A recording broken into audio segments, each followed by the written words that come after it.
Hello, my wonderful viewers, and welcome to another episode of Betty Adams Overanalyzes. Today, we are going to take a special look at Spy X Family and the top 7 anachronisms that I've discovered in the series. Now, I don't generally review Spy X Family. It's not something that I could honestly enthuse about the way I can about Kaiju number 8 or even Doron Doron. See, if I can't really get into a series, if it doesn't really talk to me, I don't feel that I could do it justice and I can't present it to you guys. That's why I love scraping for content some days, even though there's 20 titles on Shonen Jump at any given time.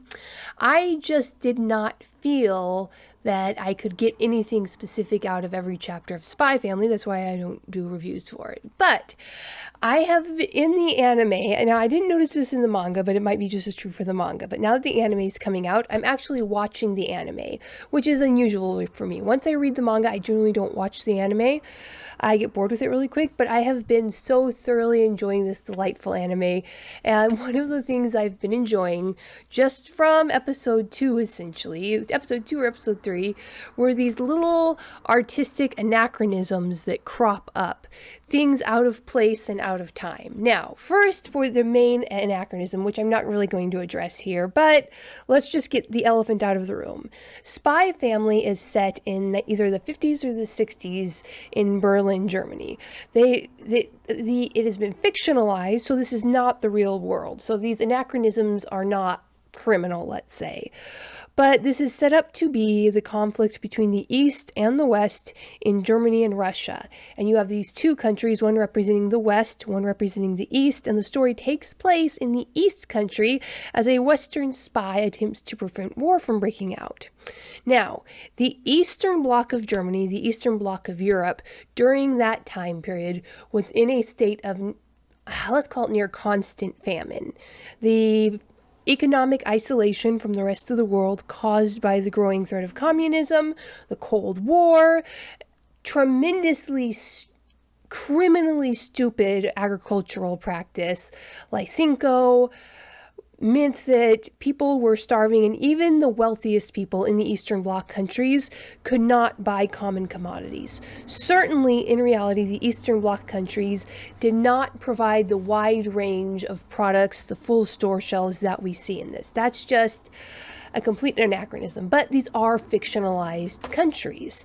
And so the full store shelves, the fact that this family, supposedly existing on a lower middle class salary, can afford to buy all of this food constantly and this wide range of supplies that in most countries in the 1950s and 60s did not exist. That is really an artifact of the modern day. You can go to any store you want and get food from all over the world. But that is something that has developed over the past 60 years. It didn't exist in the 1960s. It's certainly not in Eastern Bloc countries. You had what was grown locally and what could be shipped to you on railways. Maybe if something had to be airlifted in to your store, it was super expensive and would be way out of the forger's price range. So that aside, there were more specific things. So the first one is the 1980s American-style yellow school bus that Anya rides to school in. That's kind of, we're going to call that number 1. That is a big, glaring thing. It's not the first one that caught my eye, but it's the one that kind of made me decide to do this review. That is obviously a 1980s style bus. You can tell from the shape, you can tell from the color. It wasn't until the 1970s that yellow was set on as the primary color for school buses in the United States. And remember, this isn't the United States, this is in the Eastern Bloc, so this would have been the opposition bloc to the United States in this fictionalized world. So I doubt that a very patriotic Eastern Bloc school would be using a big American-style yellow school bus in the first place, and in the second place, that bus is 20 years too early. The older school buses were rounder, and they were more bubble-like and less industrial-looking. Then you have, over in the left-hand corner of that same image, a recycle can instead of a trash can. Okay, this one's just glaring. The current symbol for the ecological movement, recycle, reduce, reuse, was developed in a contest in 1974.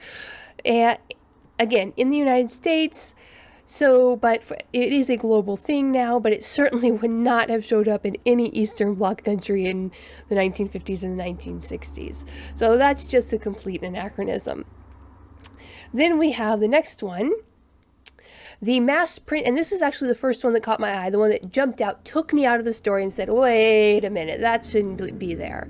When Yor moves into the Forger house, she comes with cardboard boxes. It would be highly unusual for a working class woman to have that many cardboard boxes back in the day. The kind of corrugated cardboard box mass produced for moving and stuff did not exist. And when it zooms in one bottom corner of the cardboard box, you see clearly printed the 4 warning symbols, one of which is the stylized broken wine glass to represent there's something fragile in the box.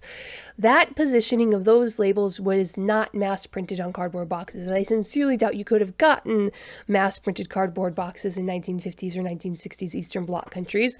They certainly did not have those symbols on them. That is something that has developed within my lifetime, because I remember when cardboard boxes didn't have those. And I remember as Amazon, it was pretty much the dawn of Amazon, where you got tons of boxes with those symbols automatically printed on them. So we're talking late 90s, early aughts here before that would become a thing. Certainly, again, not 1960s Eastern Bloc countries. And the next one is kind of cute. Take a look at Anya's little pencil case. Okay, it's cute, it's adorable, that is what a little girl would have in school in the 80s in the United States, not in the 50s and 60s. In the 50s and 60s, there were they were rare, but there were pencil cases with zippers, but the zipper ran all the way around 3 sides and was meant to hold it shut. The actual pencil case was a box with a hinge. The other main kind of pencil case was a box where you slid the lid on and off like a drawer. Those 2 pencil case styles lasted well into the 80s, and that zipper bag pencil case style, again, you're getting a theme here.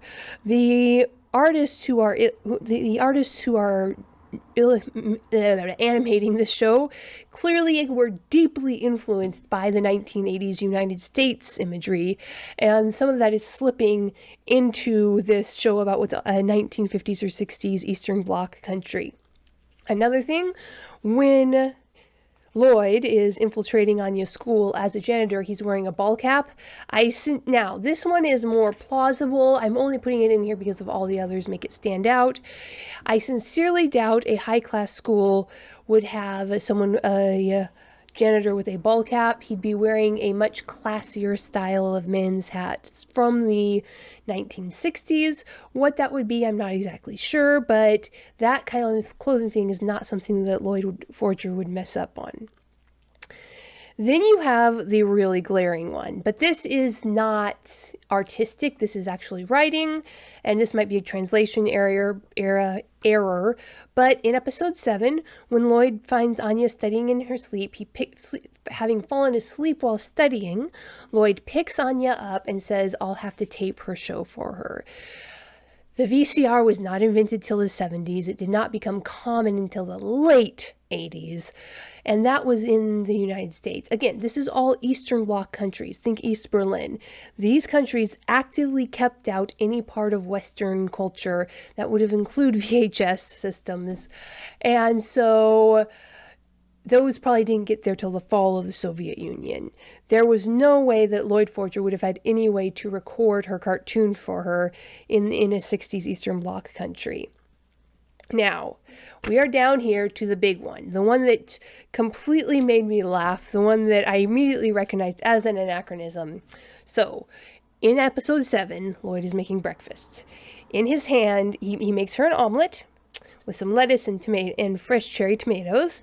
Nothing extremely wrong about this, but he puts ketchup on it. Now, aside from Heinz ketchup being an extremely American product, that would be completely rejected by an Eastern Bloc country. Many Americans of questionable genetic descent will refer to themselves as Heinz 57. It's that when they're asked, like, what ethnicity are you? They'll go, I'm a Heinz 57. referring to the Heinz ketchup, ketchup bottle that Lloyd is clearly using in this. That is how much Heinz 57 ketchup is associated with being American. This is not a product that you would ever find in an Eastern Bloc country before the collapse of the Soviet Union.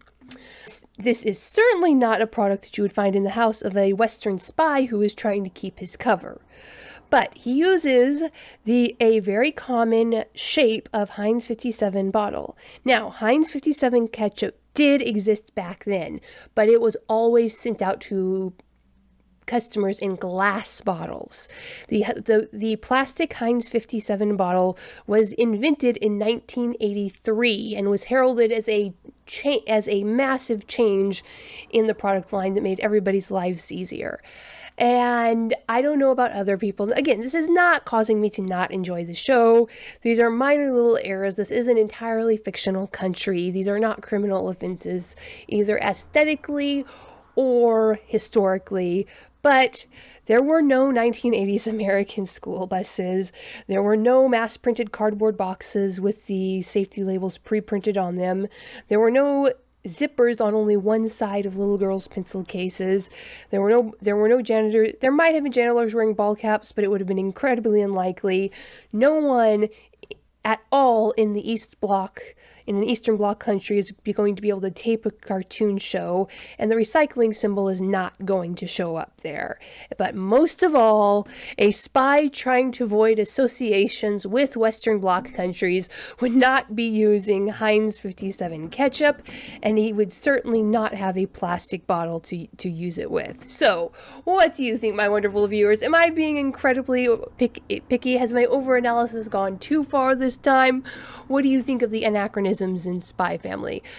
Leave a comment below. Did you spot any that I missed? I would really love to hear more of your thoughts on this.